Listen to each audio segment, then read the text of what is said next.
And welcome. Today I'm going to be talking about tips and tricks for your IDE.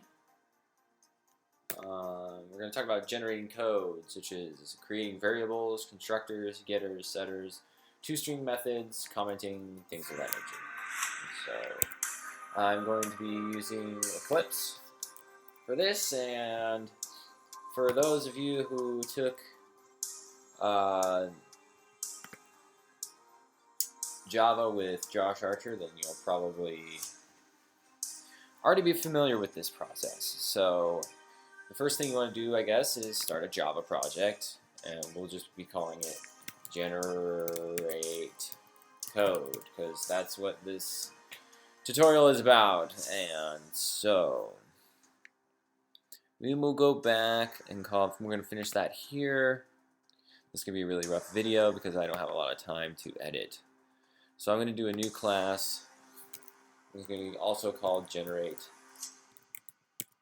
code. Same thing, package, class, default package. And so in Eclipse, it's pretty cool. A lot of us, like I said, a lot of us probably already know about it. But in order to generate some stuff, you can go ahead and use that. So everybody knows about Javadoc, I would hope, but in Eclipse, if you do too, it'll change yellow, press enter, and you'll be able to generate Javadoc. So this example here is going to be examples of generating code. And so with this one, what we'll need is we're going to refactor it because I want to make this an actual example. So I'll go ahead and just do an animal, something of that nature. So we'll just change this to cat because Chris likes cats, and I got him a cat pillow. So public class cat. Probably need to rename this here. Cat. Okay. I'm going to throw in a main method. You might be able to generate a main method. Let's see.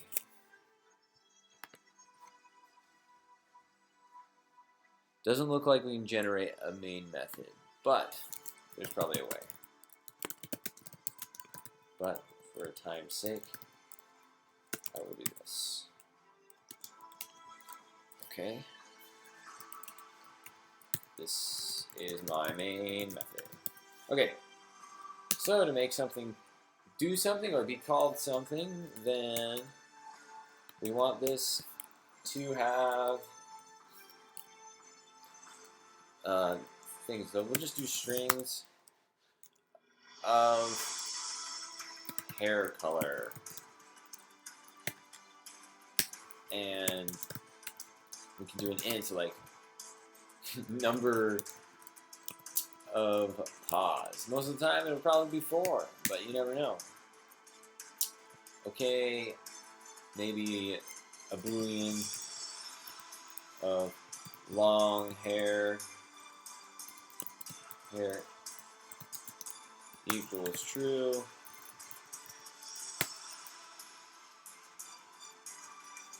Initialize it as true. And just do it like that. Okay, so the next thing you need for an object is the constructor. So you can go over to source here and click on generate constructor using fields. And what that's going to do is that's going to ask you for the different types of fields, and you can change it if you'd like, but you can go ahead and click OK, and that will generate your constructor. You don't need the super constructor, but for some reason it puts it in there. Again, you can Javadoc if you want to. So this is this constructs a cat object. Cool. So after that, you can do your getters and setters. So generate getters and setters, and here you can choose between which ones you want to do and whether you want just getters, just setters, or select all or deselect all. We can select all, and get both getters and setters. But that was just for hair color.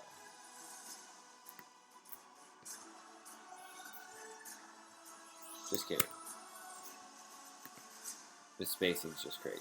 Okay, that's another one. So you can see I just formatted this page. So you can do Command Shift F, and it will automatically format your code. So you can see that we have getters, setters. You can also go here, source, generate toString, and you will get a toString of that object.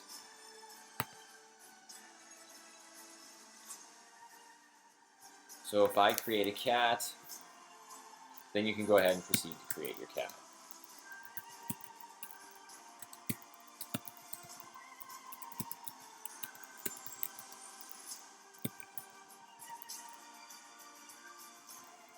Its hair color is brown.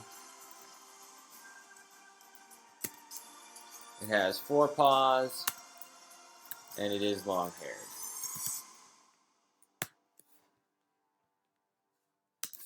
And if we do it if you type sys in here and you go control space, it will do that. But if you do sys out, it will do a system out println, and we'll do Chris cat.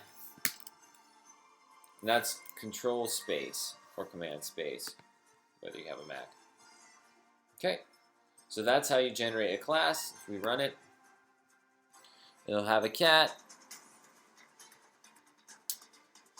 possibly want a name of the cat. But that there is generating a class in Java.